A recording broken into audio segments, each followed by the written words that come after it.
I'm really excited about today's episode. It was one of the more fun ones that we've filmed here. I had the special opportunity to not only have two-time world champion Taylor Knibb in the studio, but I also was welcomed by my wife, Jeanni Metzler, who co-hosted the episode. We got into a lot of things with Taylor. She doesn't do a lot of podcasts, so I was super pumped for this opportunity to ask her deep questions about her mindset, her motivation, her team that's around her, and overall just thought it was an amazing episode and a real kind of inside look at to what makes Taylor Knibb tick. So enjoy this episode. I did enjoy it very much. Okay, welcome to another episode of the Endurance Matters podcast. I'm your host, Justin Metzler. The woman beside me, the women beside me, need no introduction, but today in studio we have two-time Olympic silver medalist, two-time 70.3 world champion, good friend of the Metzlers, Taylor Knibb. Taylor, thanks for coming on the podcast. Thank you for having me and bringing Jeanni on too. That's the only way. I was dragged into it. Jeanni, first question's for Jeanni. Jeanni, why are you here? Because you told me to be here. You don't ask me to be on podcasts at all. So when you did ask, I felt obligated, and yeah, I mean, I like Taylor, so that's why I'm here. As mutual, Jeanni and I are fans of Taylor, and I said, you know what? If I was going to have a good time having the episode with Taylor, Jeanni couldn't miss out on that, so she's here too. I probably would have been more comfortable on the couch listening to you guys, but yeah, here we are. All right, this is Jeanni's debut co-hosting an episode of a podcast. So Taylor, I always start off the podcast with a ice-breaking, hard-hitting question. So you ready for the icebreaker question? I'm concerned. No, there's nothing to be concerned about. Would you rather have access to unlimited Crumble cookies, but be banned from using all sports nutrition products, or have as many sports nutrition products as you like, but you're banned from Crumble for life? Obviously from the feed. From the feed. .com. Well, I think I'd have to. We might answer this question better in a year because the Boulder Crumble just closed. So now I have to go out to Superior or Longmont, I think, for Crumble. Oh, I think I have to say sports nutrition I'd choose. But that's the pro in you, you know? That's the pro. You could, I could see Taylor eating a Crumble cookie in the middle of an Ironman bike ride, though. Easily. Okay, the bike, but then what's the run look like? Like, it's like dropping, littering the whole way with crumbs. Maybe you can just like scoop off the frosting and put that in some sort of flask. Or a Ziploc bag and just kind of squeeze Cut it the out. bottom off like icing, icing a cake. Tell me how that works and I'll reconsider. All right, perfect. That's a fair answer. It's a fair answer. You got to be loyal to the sponsors too. All right, I want to get into it a little bit. Like, a lot of people know that your mom was an avid Ironman triathlete, and so you had exposure to triathlon at a fairly young age. Like, what was your first memory of the sport, and why was it something that you got into? That's actually a good question. My first memory. Like, I have I don't know, my memory's not perfect, so it's like you have like bits and pieces, but my mom would always watch the reruns of Kona, and so I'd always come in when I know if you've watched the NBC like production of it, but it's always like all the finishers at the end. And so like, all the flags, and it was dark and I saw the finish line, but it took me like years to realize what I had been watching. Cause I was like, okay, Mom, you're done with your workout. Like, let's go play now. Like this is, cause it would always be near the end when I'd come in.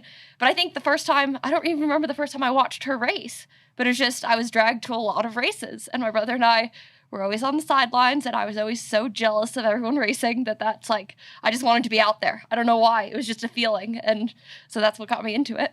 That's cool. When did you do your first race? 2009.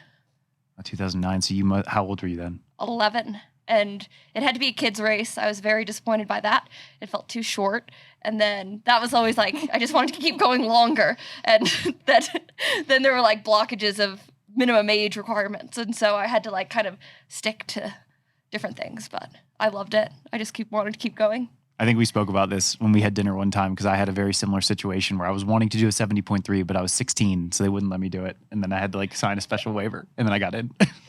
When I was 12, I did a sprint distance with my mom, and she had to ride next to me the whole time to make sure I could finish it. And so then once I finished it, the second race in that series I was allowed to do on my own, but like that was a big deal. Totally.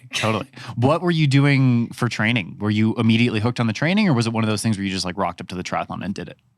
It rocked up to the triathlon and did it. Like I swam, and so I would swim, train, I guess, and that was just like all growing up separately. I played ice hockey because my dad played ice hockey, and he was determined to have one of his kids be really good at ice hockey, but we have no fast twitch fibers in our bodies, so that didn't work. And I'm not aggressive enough. But I played until I was 14, so that actually paralleled with triathlon a bit. And I just like would show up and do it. I don't know if that was how you were, but like there was no training. It was Mine was a little bit different because my dad was training, and so before I started doing races, he was just kind of like, come to train. And so we would just like ride together. And then it was like, oh, sign up for a race. Okay, do a race. And then it was like, oh, sign up for a half Ironman.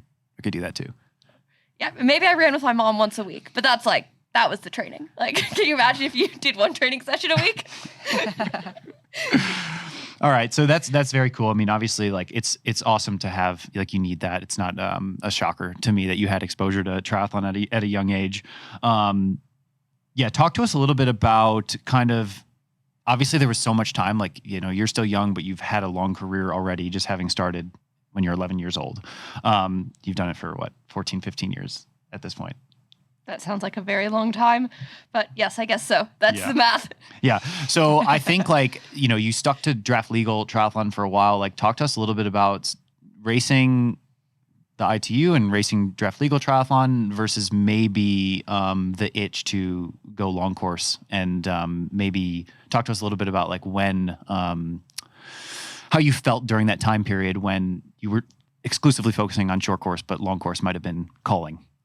Well, I think long course has always been calling. So in 2013, I met my first triathlon coach at St. Anthony's, and I was doing the Olympic distance. And so in 2013, I was 15, and I was doing a draft legal race the next weekend. And so my mom made us go to this clinic to talk to this coach to ask some questions about my first draft legal race.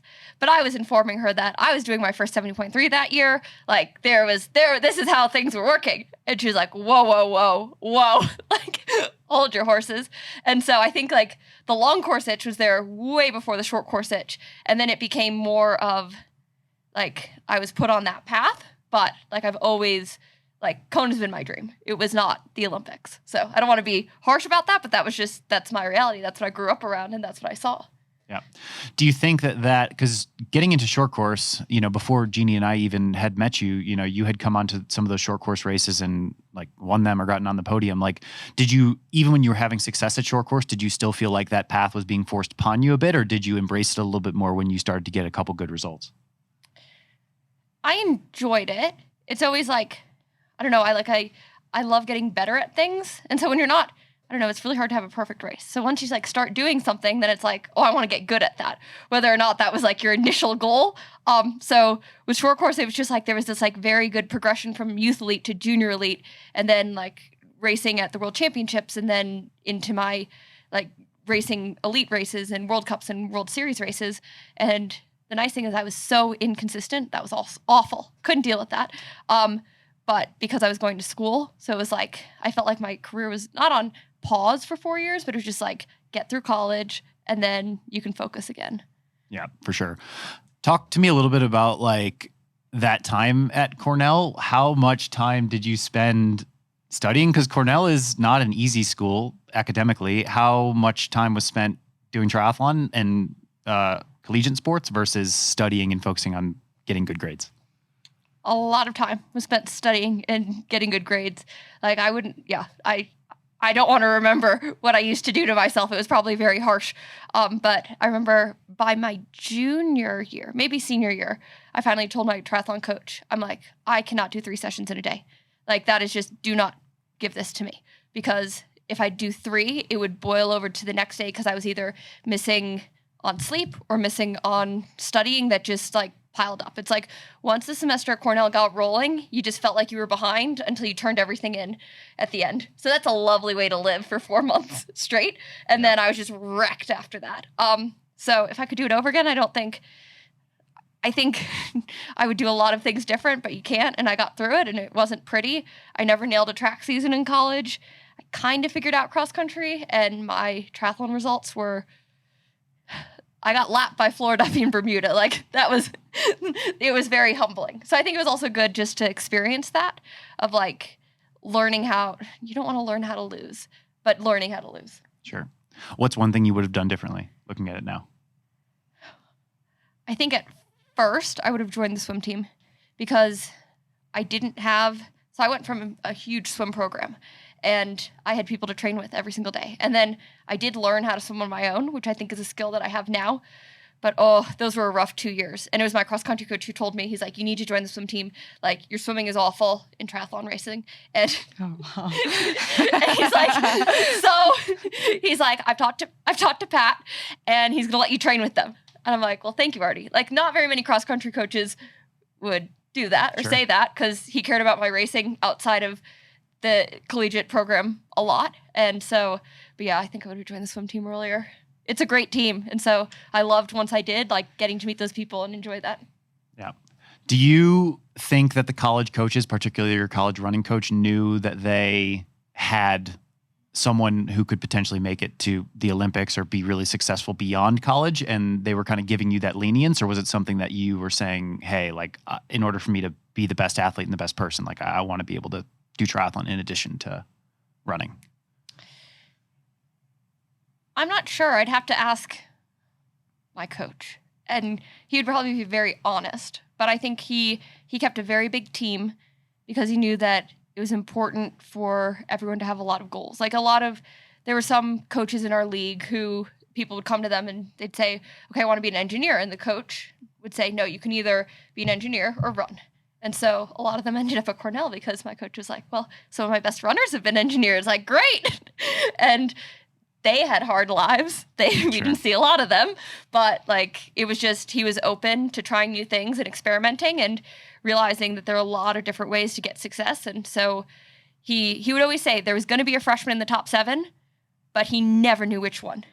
And he'd have a class of like 10, and he'd have like these superstars from high school, and you just never knew how the cards were going to fall. So he was open to, he used to tell us all the time, he's like, there is no pecking order on our team.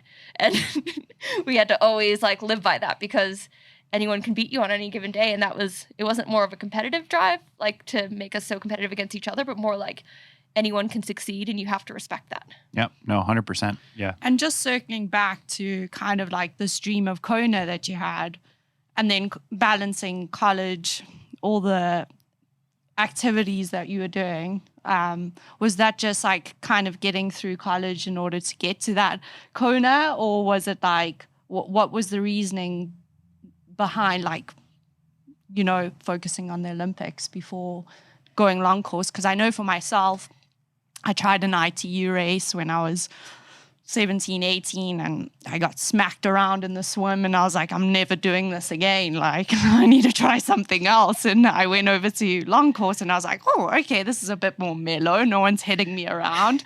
I think I can do this. And I loved it, and I never looked back, you know? So what made you get into just like going for the Olympic dream, I guess?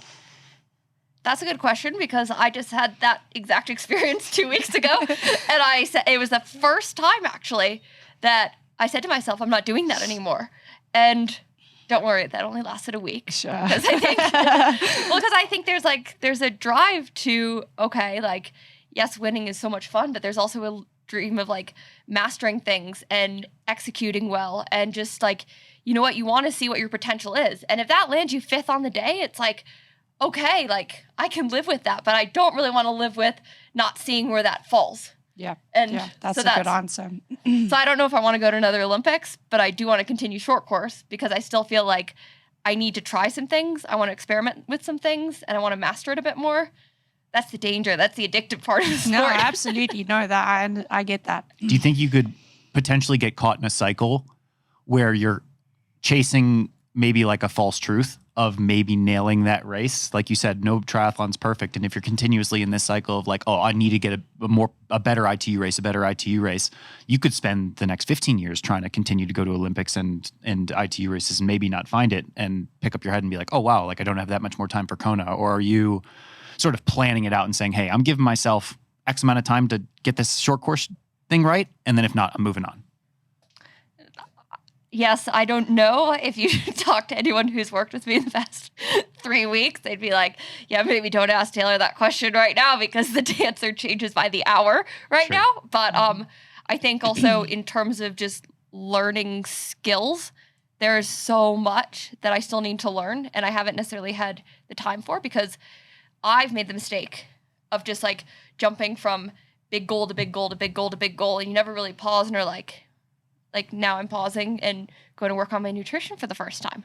Like, that's awesome. I've been shoving that, like, because when you have a big race in 8 weeks, it's like, I need to focus on this. And you kind of scrap the things that will take too much time and energy. And I'm too good at that to like continue. It's like, you know what? I need to go back to the basics. I'm going to hire a bike skills coach. I want to hire a bike tactics coach. This sounds like a lot of cooks in the kitchen, but don't worry. Everyone has their purpose, but it's like really learn it. And then when I feel like I've put my best foot forward, like, okay, then I want to assess it. Yeah, fair play. I think I always use the analogy of when you're looking at an athlete, you want to try and grab the lowest hanging fruit first. And I think it's hard when you just have so much coming at you. But if you still feel, if Taylor Knibb still feels like there's low hanging fruit, that's a scary thing for the world of triathlon. Yeah, seriously. Because if you feel like there's a lot of things that you can change in a short period of time and get a lot better from, that is going to propel your performances to like a stratosphere that we don't know about. Well, you hope, but you also don't know in terms of how it lines up with your health and other things going on in your life. Because it's like, you know what? You could have like everything teed up to this perfect thing, and then you get sick or you get injured or something happens way outside your control. And so you just kind of have to appreciate the good while you're in it. But yes, you also want to keep getting better and keep improving. No, that's huge. I want to circle back on that when we talk about some mindset stuff later, but that is like the biggest piece of advice that I look back looking at my career is just appreciate when things are going well. And like when you have a victory or you have a podium or even if you just have a race that you're really proud of, and like you said, you come fifth, not taking that for granted is like the biggest piece of advice I give people who are like coming into success. And you've already experienced that a lot, so I don't need to give it to you, but no, we all need reminders. I think that's the thing. Like you learn and then you have to relearn and you have to relearn and relearn. Yeah. It's like yeah. And then sometimes you just need to be reminded. Like sometimes you just get caught on that hamster wheel of like, oh, this is my new normal of like, okay, the next race. And sometimes you have to take a step back and be like, whoa, it was really cool that I achieved X or Y, you know? Okay. So I want to talk a little bit more about you getting into long course. Like I'm obviously interested in long course triathlon. Jeanni's interested in long course triathlon. I'm sure we'll talk more about short course like we have here, but from Jeanni and I's perspective, because we got to know you when you were right at that changing point from short course to long course. And to us, it just seemed like you were just a caged animal trying to get to long course. And when you got there, it was awesome because you had all this excitement, but there was just, from the outside looking in, there was just so much comfort that it seemed like you had in a long course race. Like you just took to it like super well. There's an analogy there that I can't remember right now, but you just took to it super well. And so Talk to us a little bit about that time in your life, and Jeanni, I'm interested to hear. You took to it like a duck on water. Duck on water, fish in water. And I ended up right next to you at every single race. Oh yeah. I mean, I was pretty privileged to do your first 70.3 race here in Boulder. That was pretty fun, and yeah, it's just, it was fun to just watch you. I mean, you did it on a road bike, and I mean, I was still far behind you and you were on a road bike here in Boulder, which is super impressive. So I was like, when this girl gets a time trial bike, the world is in trouble. But you never know. The lower barometric pressure does help. Tyler Butterfield was telling me how if you're going to do any race on a road bike, at altitude is better because aerodynamics don't matter as much. I'm like, okay, I had no idea. I didn't even know what a disc wheel was. Yeah. That was one change I made between Boulder and the Collins Cup. But I rolled up. I had no idea what I was doing, no idea what the pain is afterwards. Right. I hadn't experienced DOMs like that. Yeah. I don't experience DOMs like that anymore, but it was... I think that was the most exciting piece for me because I knew how many things maybe you didn't know about long course and I didn't. how much room you had for improvement. So it was just really fun to be a part of that. So yeah. Well, thank you. I loved it too. But I think that had been in 2019, I wanted to do Boulder 70.3, but my coach at the time was like, no. Again, I've been told no a lot in my career. And so it was just, I wanted to have fun after the Olympics because it was just going into the Olympics, there was a lot of focus and pressure and just, it was I just really wanted to have fun and just enjoy racing for racing's sake. And whatever happened. And it was like shocking, but I loved it. Yeah.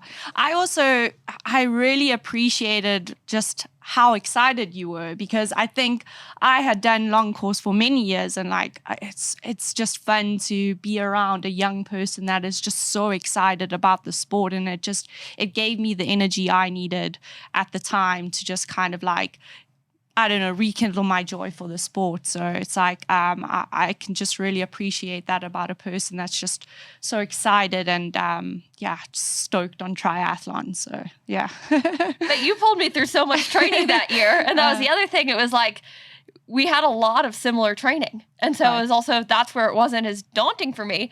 Now, yes, you had your horrible bike workout some days when I didn't. I remember you had like 6 by 20 minutes one day, and I had just like a easy aerobic ride. But it was also like those days weren't so far between. Actually, your run workouts, some of your run workouts are monster. I know. I forgot about a lot of those. But it was also like, well, if Jeanni can do it, like hopefully I can be somewhat close to that. Right. So that's the fun thing about having training partners, because if you see that they have success, you don't necessarily always need to line up to the race course to be like, I should be there. Right. Yeah, no, it was a good time. I'm interested to hear more about your guys' training dynamic, because I've had a lot of training partners over my career as well. And I think like those relationships are amazing, and you can get so much out of it while you're in it. But there's also like somewhat of a circumstance that has power beyond what that relationship is. Like, in order for that relationship to thrive, you guys needed to be in the same physical location. You needed to have the same coach. You needed to be on the same structure. And like, since that, you guys haven't trained together like nearly as much. So talk a little bit about like the time, like maybe what you each got out of that relationship, and like, is that just the nature of training partners in general, or is there a way to take bits and pieces out of like the positives you both got out of that and then apply it in a circumstance that's totally different 2, 3, 4, 5 years down the road? That's a loaded question. Where do I begin? I wish I knew the answer to that already. I love training with Jeanni. Yeah. Okay. Sorry, I made a complicated question, so it's a two-parter. Let's start with part one. Jeanni, what did you like about training with Taylor? Well, I mean, it's pretty simple. Like, I felt like I could always rely on Taylor. She would always be there. If we said 7 a.m., she's going to be there at 6:55 probably. And then I know that at 7 a.m., we're going to get going. We're going to do the workout as it's planned. And Taylor shows up with a good attitude. She gives her best, and there's no drama. So, like, she made it easy for me. And that's kind of what you need in a training partner, honestly. Yeah, and I would say the exact same thing, especially... Now, maybe I think we probably work well together because the timeliness is important. Like, if we're going to start at 7, I want to start at 7. Like, sure. Not waiting. And there's some people who are always late, and it's like, after a while, or don't show up, or will cancel on you last minute. It's like, I don't think you ever canceled. Yeah, likewise. And I think if we are running late, we always let each other know. It's just like common courtesy. So, like, and especially in a squad environment, not everyone is like that. And I get that. Like, some people just run late or whatever. But just, I think Taylor and I are somehow wired the same in that sense, that we just like being on time is super important to us. Yeah. And speaking of time, I think we both check our watches like about the same amount of times. Like, it's like certain things that like are just important to you.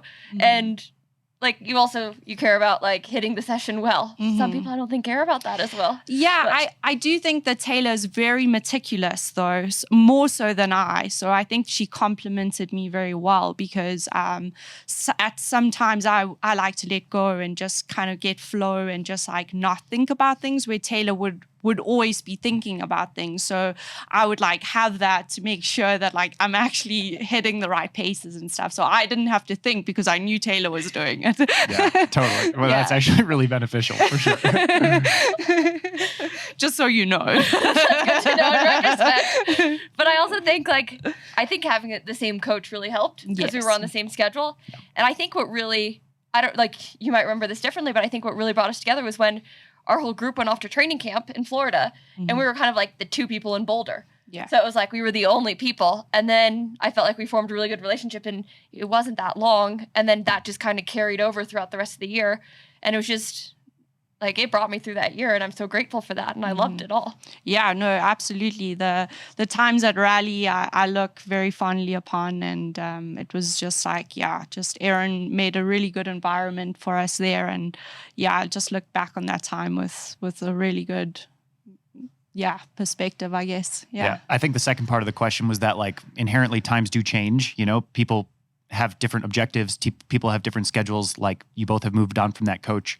Like, is there a world in which that relationship can ever look the same or be the same, and you guys can get back?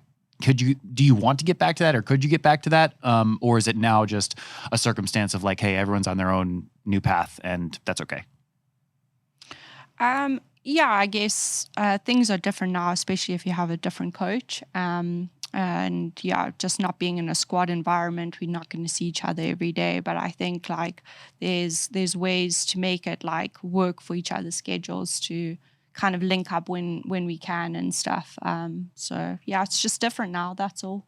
Yeah, I think having different coaches is tougher, but if you're on a 7-day plan and both people are on a 7-day plan and then nothing lines up, like nothing ever lines up, I feel like the golden time is when it's like you're both on a 7-day plan and it's like, you know, the workouts are the days where most of the time it'll line up. Right. And so that's also just like what you're doing at that time. And but there's always a massive respect for each, or like the other person, of everyone needs to do what they need to do. And I think that's really what it comes down to. And I know like I have so much respect for Taylor, especially like now what she's trying to do. I mean, you have 2 world titles already, and you're going to follow your plan. So I have some room for flexibility now, not only just because where I am in my career, but just like what I've been through with my mental health. I have to have room for flexibility in my program. So it's kind of easier for me, but I also respect that you need to follow your plan the way you need to do it. And that's just like a mutual understanding, I think. Yeah, for sure. Yeah, but sometimes following the plan is having fun and spending time with friends. So there's space for everything. Room for that, for sure. Yeah, 100%. 100%. Taylor, I want to talk more. You know, we've been talking about obviously your guys' training relationship. I want to talk more about your training now. So I guess the first question that I have here is walk us through, or I guess like first question is, what's your favorite training day of the week, like Monday through Sunday? That's a really good question, because I'm doing something. So I have a new coach this year, and I have 2 recovery days, Mondays and Fridays, and I just have a swim and gym. And that is very purposeful. And at the beginning of the year, it made me so nervous. And then one Friday, I was just starting to love it. And then one Friday, I had a bike ride. And I was not happy about that, because my swim and gym is my recovery day. And then all of a sudden, something that like 3 months ago I would have loved, I'm all of a sudden like pissed about. Like, I was like, what is this doing here? Like, I don't ride on Fridays. No. But I don't know. Actually, I think my favorite day of the year are race days, because I really I'm not allowed to go kind of to my max any other day. So like I appreciate them a lot more, but I understand that each day of the week has its purpose. And so I really enjoy each day for what it is and how it all fits together. Yeah, that's a good answer. The follow-up question to that was, I want to walk through one training day, so a sample training day. So you don't have to pick your favorite, but pick a day of the week and walk us through that day, like start to finish, including like what you're eating, what your training's looking like, what your recovery protocols are looking like. Just walk us through like a short version of that. Oh no, I'm going to fail this. There's no failing. Oh, well, so I think probably my Tuesdays and Thursdays, I have the most consistent schedules. The other days can vary a little bit. Those days actually depend mostly on the week. But so I'll pick a Thursday because that's easy. I normally have an aerobic run in the morning, and so I'll do that first thing. Sometimes I do that with Jeanni.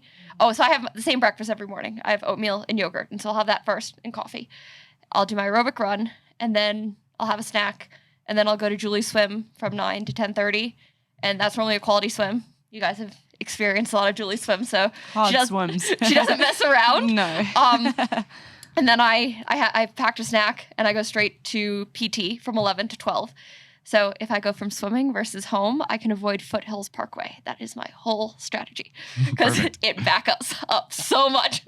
So anyway, then I have PT, and then I come home, I have another meal, and then I have like an aerobic endurance ride most Thursday afternoons. And so that could be 2, 3, 3.5 hours. And then I have dinner and I go to bed. So I picked a long training day because then I don't have to describe much details. Yeah, no, totally. I mean, that's a pretty honest day. I mean, if you're getting back from PT at 12, what time are you starting the long bike ride in the afternoon? Oh, no, I get back from PT at 12:30. So I'm starting the bike ride probably around 1:30 because I want to eat in between. So Sure. Yeah. I mean, that's a pretty honest training day. And you're not a napper. No, not yet. Don't worry, we're not nappers. No. Like I wish I could, but yeah, it's just it doesn't happen. Well, and I try to sleep well at night. Sure. So it's also, if you're getting 10 hours at night, I have the energy through the day sometimes. But that might change in a year or two. Who knows? Who knows? Yeah. We're trying to become nappers. I don't know. We'll see. Good luck. Yeah. So you've had access to a lot of really high level coaches throughout your young-ish career. I'm curious to ask about maybe one common thread that you've seen amongst all of the coaches, if you can pick out one common thread amongst the few coaches that you've had.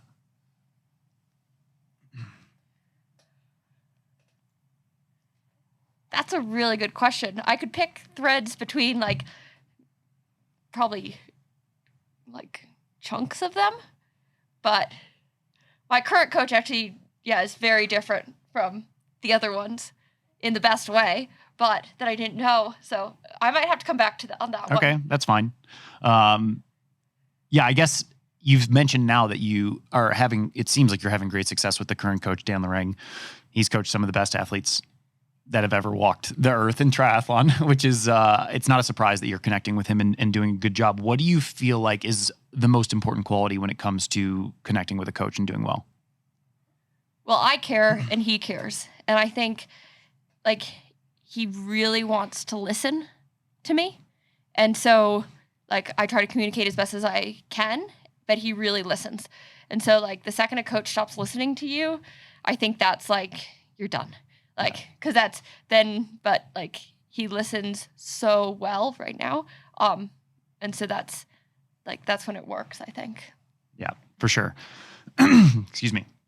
I want to talk a little bit more, and I know Jeanni's going to be excited to get into this section because she was helping me prepare for the podcast last night, and she was like, oh, yeah, this section's going to be sweet. I want to talk more about your mindset because obviously you're an incredible athlete. You have amazing attention to detail. You work super hard. You train hard. You've got talent. But I think what sets you apart is your ability to tap into a different zone mentally, and I want to hear a little bit more about that. So as you get close to a race, how high is your motivation to win the race and just decimate the field versus maybe having more process-oriented goals and focusing on okay, I'm going to try and just swim in this place, bike this power, run this pace, and whatever happens, happens? Well, I think a huge piece of what motivates me is seeing how good I can be. And so training might indicate certain things, but you just never know. And so, for example, the time trial in Charleston, Dan gave me a zone, a 20 watt range of watts that I could hit. And I was like, that just seems really low. And he's like, well, you can always go higher if you want. But he's like, so we went to RPE and I was well above the range because I'm like, please don't underestimate me. But it's also learning. But that's the thing. It's tapping into what you think you're capable of and answering the question, are you or aren't you? And because training can indicate something, but you kind of have to do it to do it. And so it's that's why I love the racing is to see, and you know what, sometimes I fall short, sometimes I exceed expectations of both me and my coach or coaches, but that's the fun part of racing is kind of seeing where you are. And so then with that being said, the toughest part for me is going into a race where either I know where I am, I'm not happy where I am, and I don't feel I'm as good as I want to be or should be. And then it's kind of those are the tougher races because it's you still want to get the best out of yourself on that day. That's an important process, an important skill. But when the numbers aren't as exciting, it's not as exciting. Sorry, like I don't want to. It just it's tougher. Any athlete would agree with that for sure. So, do you feel like there's an element of just what you say to yourself, like self-perpetuates a little bit? So if you're going into the race saying, oh, well, my numbers are maybe a little bit lower, I don't know what my performance is going to be at this one, so therefore the performance is average in your mind. But if you go in saying, oh, wow, like my coach is giving me these low numbers, I know I'm going to demolish that. You go in there and demolish it just to prove a point because you've told yourself that's the truth. Yeah, I the demolishing, I still don't, I don't think I think I race more from a place of joy. And like, I was reading a book and it talked about how like all powerful emotions are powerful, like hence why they're powerful emotions. So like, it's like, that's a bit redundant, but it's like, it's how you tap into them. And so like extremely negative emotions like anger, or even sadness, those have power. And so, but I don't tap into those as well as like joy and excitement for the sport. Like that's kind of more where I tap into it. So again, the demolishing, not sure about that, but also I feel like it's not proving a point. It's just kind of like expressing yourself and seeing what's possible. And you just never know. And I've also I've had times where I thought I was training amazingly and then the races didn't go well and then vice versa. And so there's no direct comparison, and that's where you kind of have to have a little bit of hope always. Yeah. That's dangerous though, because it can lead to disappointment, but. It's true. It's true. Do you feel like you have a lot of natural confidence? Like when you're heading into a U.S. time trial national championship, which you've referenced, which is where you qualified for the Olympic time trial. Do you go into that with hope, or is it confidence and self-belief? It's more exploration.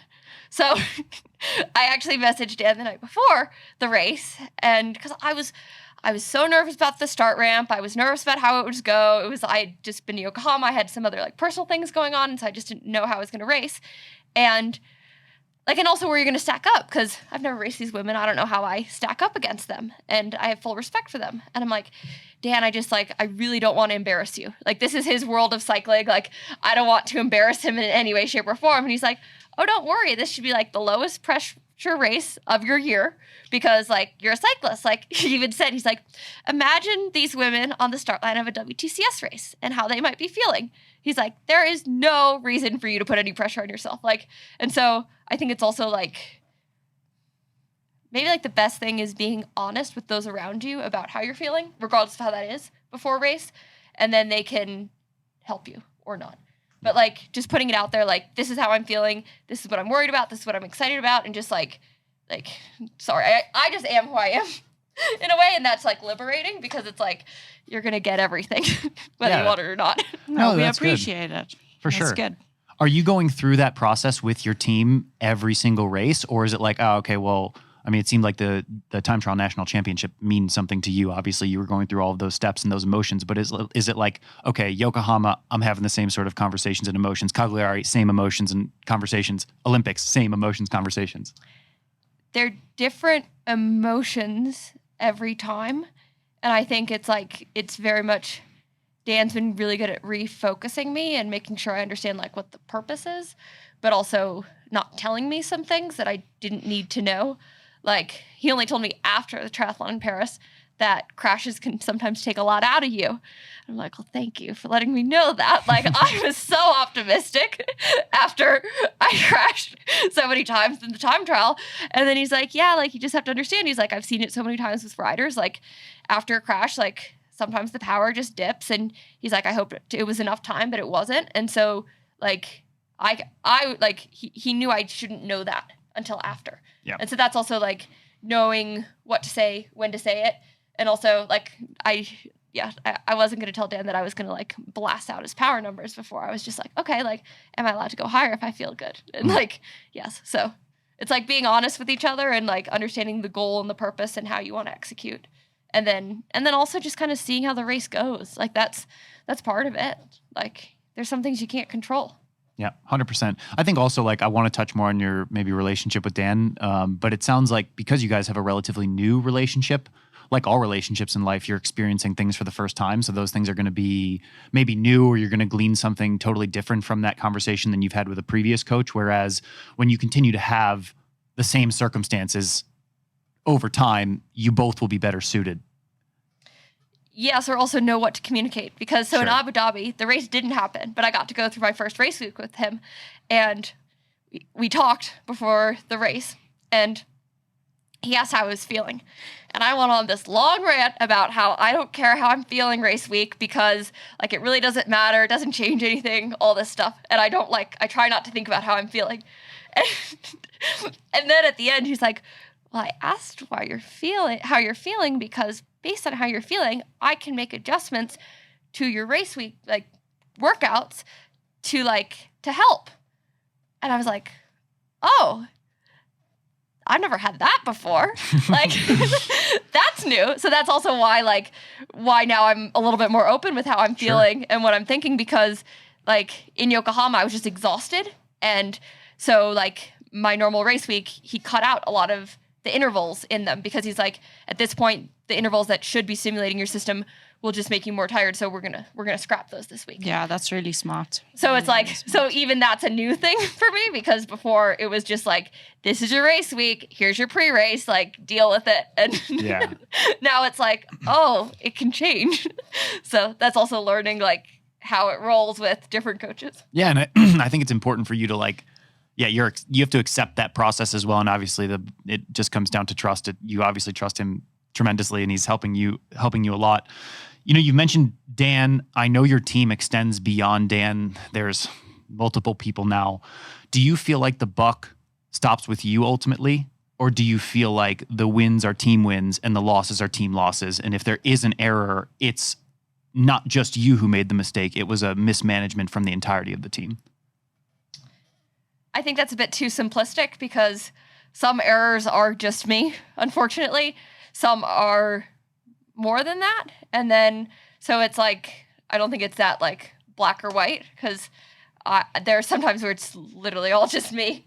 So, and then there are also some things that we just haven't had time to prepare for, time to do, and some things that aren't priorities yet. So like, yes, but I rely heavily on my extended team, and everyone feels very comfortable to speak out and share concern. Like I'm talking with nutritionists, and one that I talked to, like Patrick was like, yeah, no, that I don't think that's like, that doesn't make me comfortable.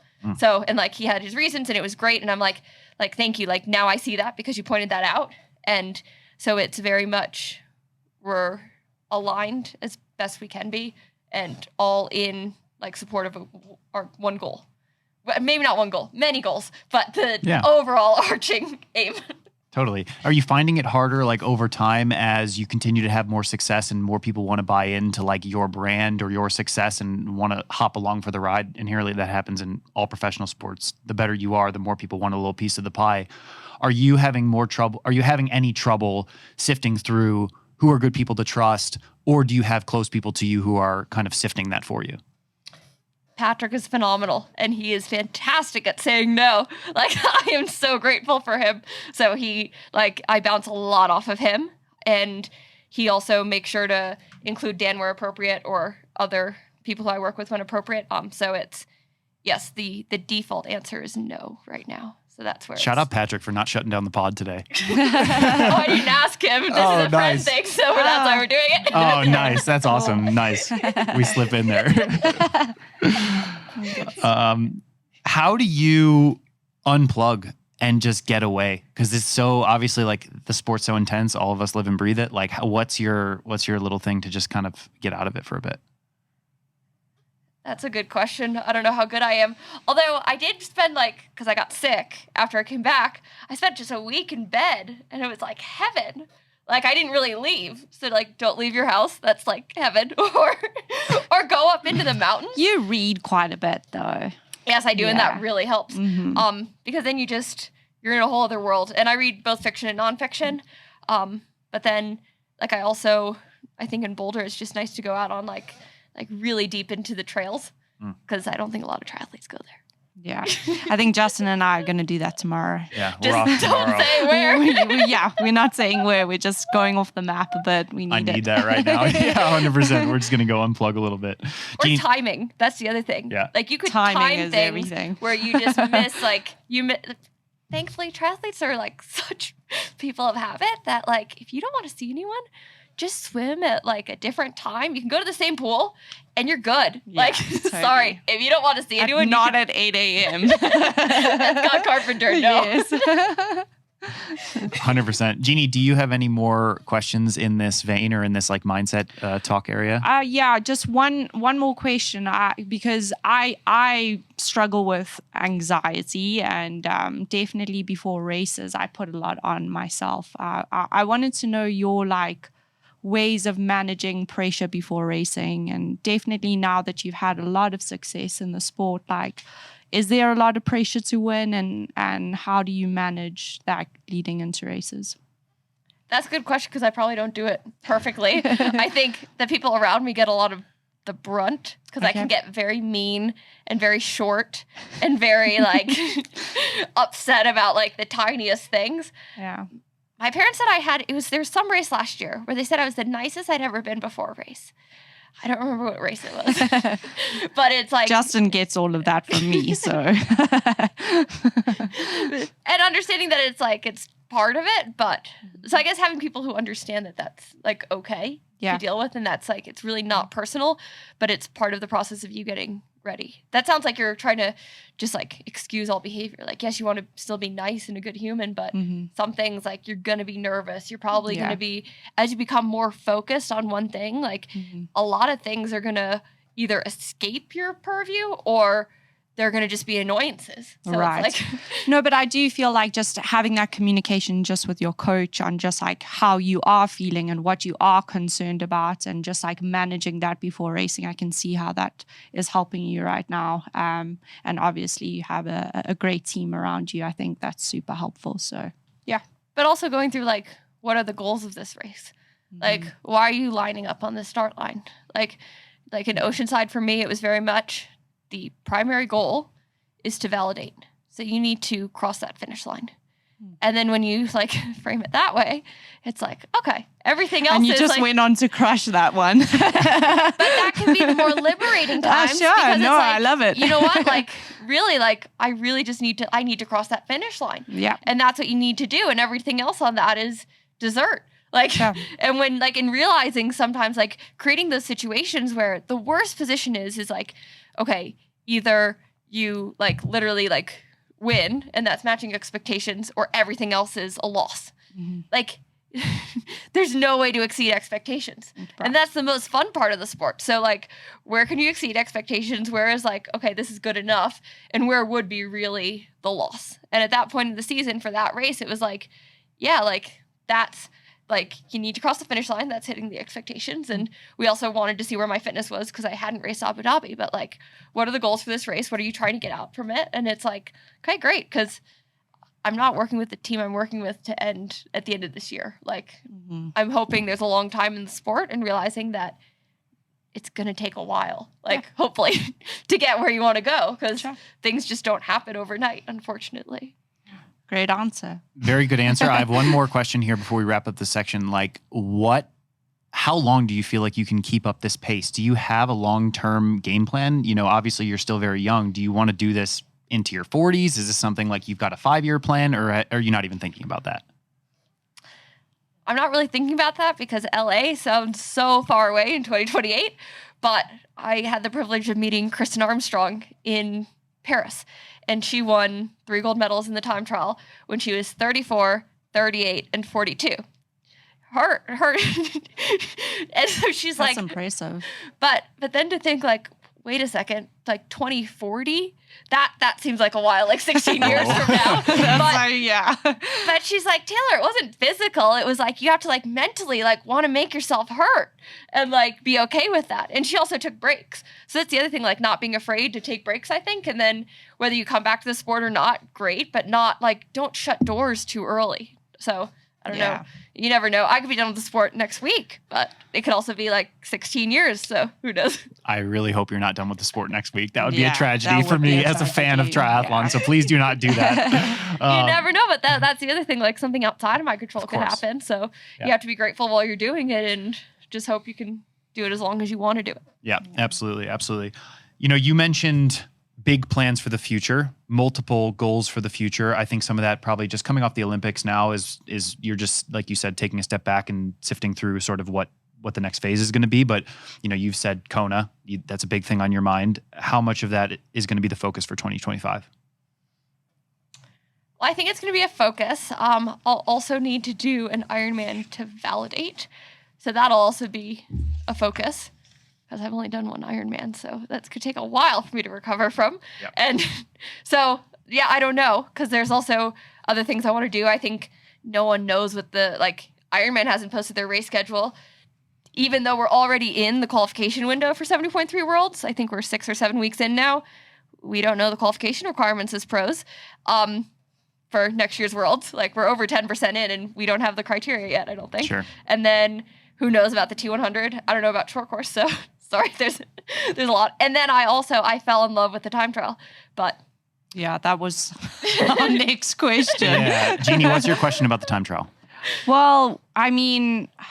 Yeah, I would think that you would love it, just the way you are wired. So we kind of just wanted to know, would that just be something you're aiming for in the future? And is that a part of your plans in the near future, or is it the Olympics that you're trying to go back for? Because I know that's not what you were capable of, and I'd just love to see you to give it another crack. Yeah, where does the time trial land on the priority list or the mental energy checklist? So I made a priority list the day after the individual triathlon when I had retired from short course. Well, no, I never used retired as the term. I don't think maybe it was just taking a break, because I always want to leave doors open. You never know. You could say, I'm done with that. I'm never doing that again. And you could say that for 4 years straight, and then you could come back to the sport. You just never know. But yeah, the time trial, it bit me. And also I think so I got to spend time with Kristen Armstrong. She was one of the coaches, and Chloe, and they work together, and just seeing how they work. And USA Cycling as a whole was so professional. So I got to Paris, and I'm used to my races, and you guys are triathletes. You understand how you travel with your bike and build your bike. And so I get a message when I land, or after I had landed, and I had already built my bikes. And it was, Taylor, when do you want your bikes built? And I'm like, I already built 2 of them. 2 of them were already delayed, so I only had to build 2. And the guy responds, he's like, you brought tools with you? So in you know how to build your bike. Well, no, it's more, I think in the cycling world, it's so professional. Mm-hmm. Before our rides, they're like, okay, what time are you going to ride? What do you want in bottles? And your bike was delivered, perfect tire pressure, perfect bottles, perfect everything, all ready to go. And it's very much you don't touch anything. You show up, you ride your bike, you move on. Triathlon's not like that at all. But so for the most part. But learning that level of professionalism, because everyone has their job, everyone fills it to the best of their ability. USA Cycling, they even had, after our training sessions, it was okay, we're gonna have dinners ready or meals prepared, and just everything dialed down, so you don't have to worry about anything other than riding your bike as well as you can. And so that's just getting a peek in that world. It's and all the cyclists they're used to that. That's the world of professional cycling. It's a very professional sport. And so it's okay, how can you learn from that world and take it into triathlon? Yeah. Will you if you go more into that world, or try to adopt some of those things and bring them over to into the triathlon world? Is that something you're going to feel comfortable doing? Because I feel in triathlon, we're all a little bit controlling over our tire pressure, calibrating our power meter, building our bikes. Or are you happy enough to just say, yep, build my bike, pump up my tires, calibrate the power meter, give me the bike and go? Well, I think, so this sounds spoiled, I think I'm already a bit comfortable with that. So going back to the trust, that's a very big thing in any relationship. Trust is so important. And so in Oceanside, I have no idea what tire pressure I rode. Same with Charleston, same with San Francisco, because Mark Andrews from Trek is there, and he takes care of that. And so it's being in that space where if you have someone who you trust is so good, and that they know it, and probably better than you, and it's just they know what the conditions are, they know what you need to ride, and you're good, then it's you can just free that up. And so I think the control probably comes from a lack of trust. and a Sure. lack of, and that you'll do it better yourself. But if you find someone who can do it way better than you, it's like you have to be able to It's say, easier. you're better at this than me. And I think actually Mark told me in Knoxville, he's like, Taylor, let the experts do what the experts do. Like, That's good advice. So it sounds like you are gonna continue to pursue the time trial, and that's pretty exciting. Yeah. I want to hear more a little bit about like the cycling team situation and like what's your obligation to the Trek team and like what's that whole, because you've talked about T100, short course, Super League, time trial, Ironman series, like, and now you've got a professional cycling team involved too. Like, what is that? so I didn't sign their contract again Okay. with Lidl Trek. I signed it last year and they wanted me to race. And I hope after the time trial in Paris, they realized that it would not have been appropriate for me to go into a world tour race. I need to learn and I need to develop skills of learning how to ride, let alone ride with other riders. So like, I think that's hopefully safe, but because it's just like, I want to be respectful of where they are. And in that world, like when you're 20th on the totem pole of a team of 20, you're going to be called into a lot of things that are not best for your schedule and asked to fly around the world. And so that's something like I said, like I really appreciate the consideration, but I don't think that's best for me at this point in my career. Yeah. But signing the contract the first year allowed me to race nationals and then nationals again. So Sure. it was incredibly helpful. And so hopefully now I don't know what I have to do, but to get back into nationals. Sure. Do you feel like there's a universe in which you take a break from triathlon and just focus on cycling for a year or two?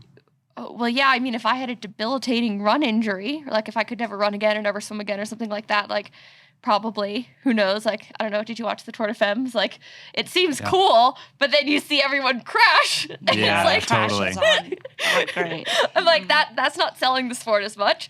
But then it looks cool, but then it looks awful. And so there's like kind of a mix. Yeah, I mean, that's probably what makes it fun and exciting and attractive. But I think in triathlon now, there's a lot that can be done. So if you get bored in one area, it's like, oh, just flip to that, flip to that, flip to that. So it's a good time. I'm curious to hear your perspective on right now. I think you're the only, maybe you and Paula Finlay are the two triathletes that have done triathlon and maybe a bit of cycling time trial. Do you see anyone else out there that's maybe like an untapped potential on the men's side or the women's side who could balance it? Or do you feel like you and her are maybe the only two? Well, Lisa Norden won the Swedish time Yes, trial Lisa. nationals this year, and she's raced at the World Championships. Like, I don't know. I think it probably depends more on the cycling federation. Because I think Patrick said that they had looked into like the Danish federation for Magnus, and it's just like there's nothing as easy as go race this time trial, you qualify for the Olympics kind of thing as Sure. USA Cycling had. Which who knows, they might never have that again after what happened. But they also, I think it's pretty cool. Like, I think it depends on the person and what they want. And like, I ride a different position for the time trial than triathlon, and it's a 40-minute effort. And there's so many things that I think you need to be, like, I feel like Magnus would be really good at it because like everything, like every little decision people make on like skin suits and He's so meticulous dialed, with yeah. his like. well, that's what we all think. Who Yeah. knows that's really the truth? Oh, Like, or maybe somebody else is taking care of We're all it. just afraid of him. Yeah, because he's got this dialed situation. Yeah.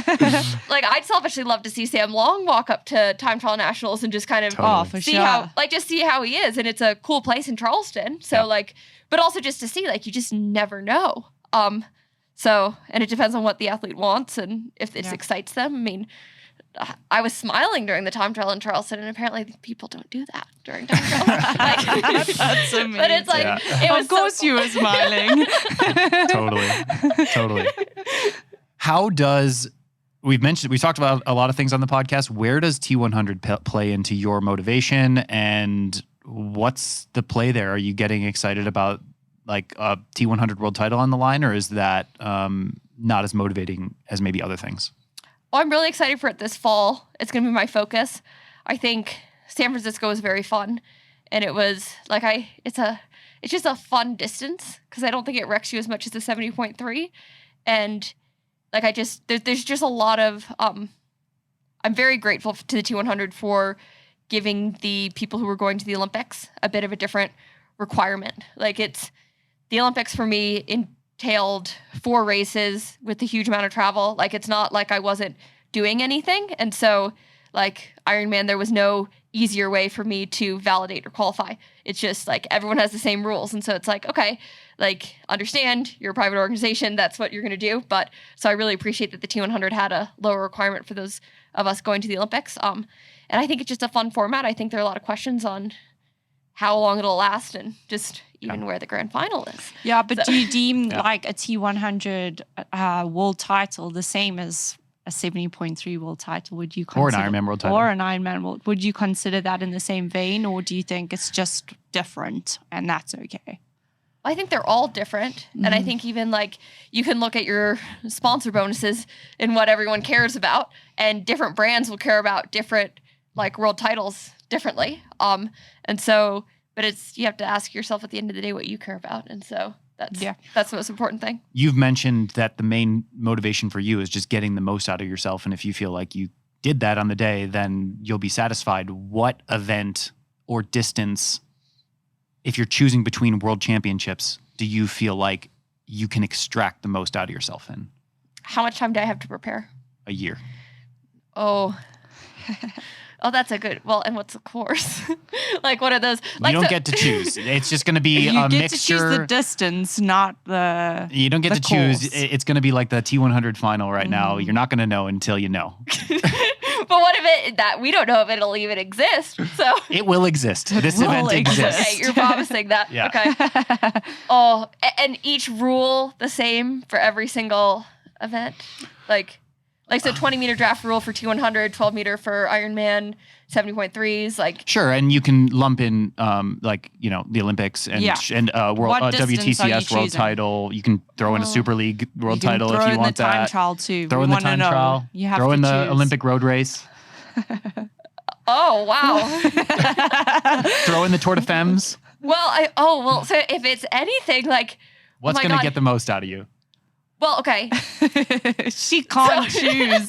No, but like, so I think like the one I would be furthest away from would be a UCI road race.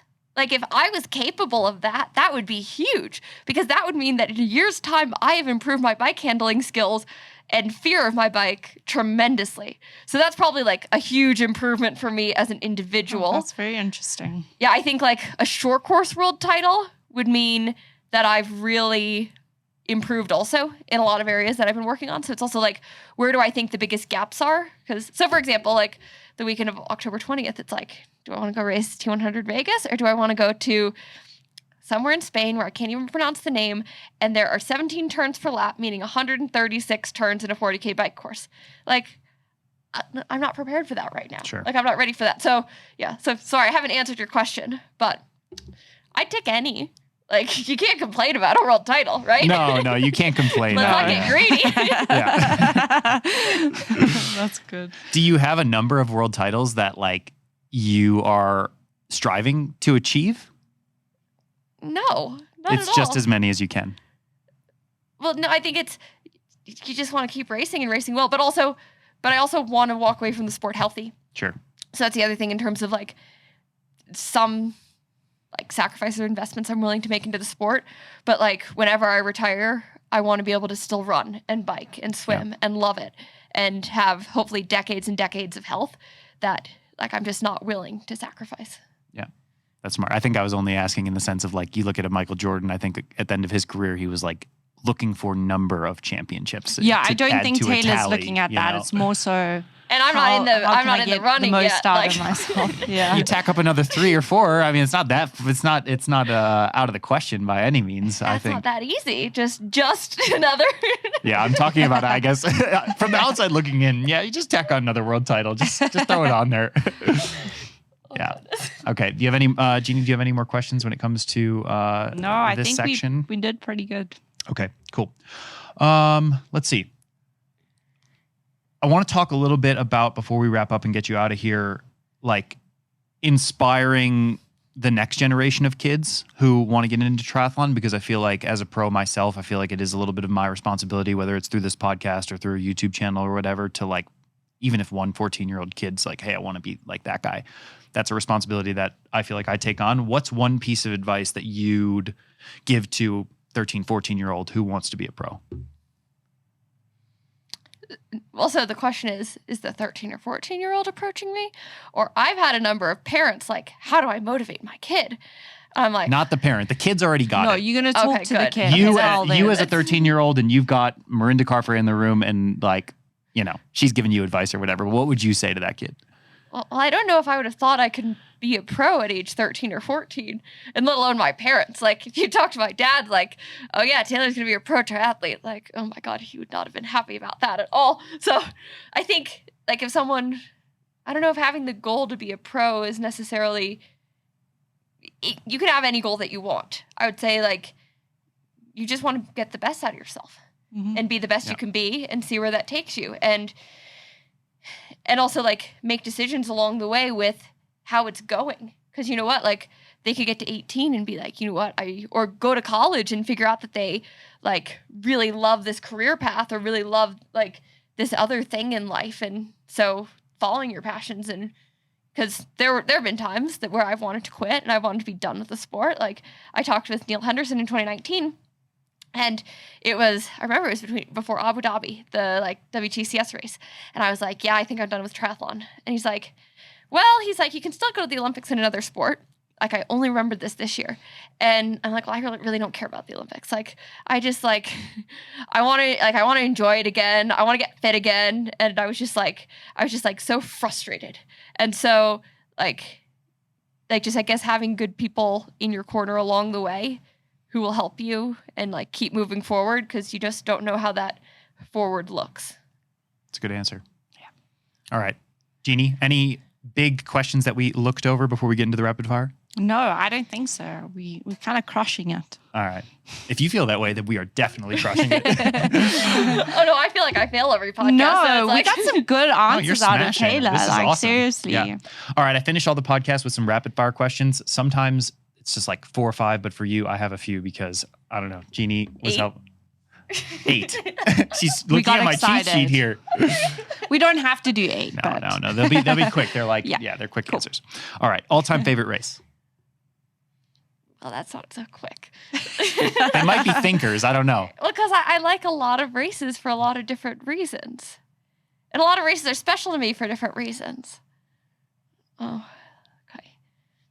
You can go back to that one. Well, so, okay, I think St. George 2022 is very special for me. I'll take that one for now. Yeah. There are a lot. So Yeah, that was your first world championship. Yeah. Yes, that would make sense. What was the worst thing you ever forgot when you got to a race? Oh, no. Taylor doesn't forget anything. Well, I think there's a difference between, like, landing at the place at the race, whereas, like showing up to the start line without Your choice. I was thinking when I wrote the question, like, oh man, I forgot that at home. Yeah, like you flew Like to I forgot a my place pedals or and- something. Yeah. Oh, I also have a lot of safety nets of people who are coming either after me or with me. I think I would say probably the worst was in the Collins Cup when I dropped like half my gels out of my wetsuit. So I had like 3 gels on the whole bike, which was like 60 grams of carbohydrates.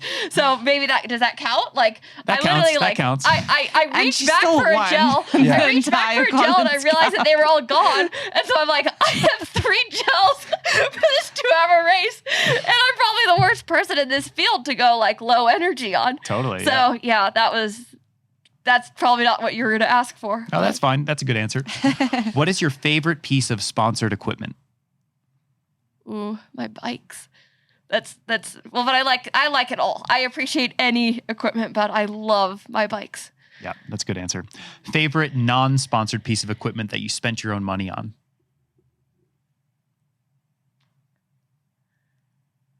Ooh. For us, it's our coffee machine. Really? Yeah, probably. Yeah, it is actually. Or Millie. Yeah, Millie. Yeah. She was only $150 from the Humane Society. Yeah, that was. I don't have a dog yet. Well, so the Garmin, my favorite Garmin, I bought still. So I haven't switched. Well, now I had to switch over because Taylor Spivey currently has my Garmin that I love. But so that's actually, I purchased that Garmin and I am working with them this year, but I did buy that. And Okay. I love my Garmin's. Like, Yeah, there love you my go. Garmin's. Sorry. Yeah. Like, it's like, I am actually, like, that's why I haven't been training. Not the sickness, like, no motivation, because I don't have my Garmin. But There you go. If it's not on Garmin, forget about Strava. If it's not on Garmin for Taylor, it didn't happen. no, but it's also like, I love the screen. I love my screens. I love the device. Like, I pretty much matched it, but it's not the same. Yeah. Sorry. Yeah. No, I'm like that too. I know what you're saying. Well, and also my AirPods, Totally. which I'm on AirPods number 7. So I know 7. Jeanni's on like 4. I'm behind on the AirPod area. Yeah. But I've lost, like, one flies out of my ear sometimes when I ride, and Yeah. it got run over, and so I always take them out when I descend because I'm like, I can't lose the AirPod. No, I lost one on 73rd once. Oh, It no. flew out, and then I turned around to get it, and then a car came and I watched Smashed it. Oof, Yeah, so- oof. Yeah. All right. Would you rather use your road bike for all races or your TT bike for all races? Rules don't apply. Oh, TT bike 100%. I can ride a TT bike in the draft legal races. Yeah. Game on. All right. Sweet. Yeah. Perfect. But I have 2 TT bikes. That's the Yeah. issue, because I have a UCI TT bike and the triathlon TT bike. And I think for all the races, I would have to go the triathlon version because Yeah. it has ISO Yes. speed and it has a bento box. And Put I the snacks in there for well, sure. yeah, and I got made fun of for taping my gels to my top tubes, and that's a no-no. In apparently. cycling? no, Who no, would've no. thought? No, No, not in in cycling, in triathlon. Who said that? Like Kevin McDowell style. He Oh, did you that just this chucked him past on there? weekend. Remember in 2021 on my road bike, I would tape all my gels to my top tube, and Yeah. I got so much hard time for that. So I can't do that, and no, don't worry, in the time trial, I didn't take anything in. No one's allowed to say anything when you win the race by 15 minutes. You can tape as many gels as you want to the top tube. No, everyone's always allowed to say everything. I just wish people would understand the art of you can have opinions, but you don't have to share them. Totally. No, I'm with you on that. All right. Jeannie came up with this question. What's one thing you have to do around the house before bed in order to fall asleep? Like, Jeannie's got to make sure the kitchen's like spotless. Like, if there's a dish, Like, yeah, I can't In go the to bed sink? if my kitchen is in. she's not sleeping. Yeah. My dad's got to set the alarm. If the alarm's not set, he's like not going to sleep that night. Oh. Well, I have to make sure that my temperature is 65. It's always 65. And Yeah, that'll do. except for, and I like my shades drawn and a fan on. So, Nice. ceiling. So, there's Yeah. probably a lot, but that doesn't even guarantee sleep always. So it's No. like, Yeah, No, it doesn't. Totally. Okay. Let's see. 2 more. What would you do if you couldn't do triathlon anymore? well, in terms of like a profession or just like with my time? Yeah, with your time. Oh, I don't know. That's a really good question. I'd probably go back to school. I don't know what I'd go back to school in. I have probably 3 things that I'd like to pursue, but yeah, I'd probably take a little time off from everything though. Okay, we'll have to get into those on another episode. And then final rapid fire question is, when you retire, what do you want to be remembered for? Oh, goodness. I'm not sure. I hope my retirement is a very, very, very long way away, but so we'll see, because I hope my career evolves and develops. Sure. So maybe it's not even known yet. That's a good answer, because there's still very much to come for Taylor Knibb. Taylor, thank you very much for coming on the episode. Jeannie, thank you for co-hosting the episode. I had fun. Well, Yeah. thank you for having me. That was fun. Awesome. Awesome. Thank you, guys. All right, that was a great conversation with Taylor Knibb. Big thanks to Jeannie for helping me co-host that episode. I felt like we got a perspective from Taylor that maybe you don't see all the time, and it was really fun. You know, she's a friend of ours, and it was great to just kind of, ask her some questions, have a couple laughs, and enjoy some time together. So I hope you enjoyed the episode as much as I did, and we will see you in the next episode. Peace.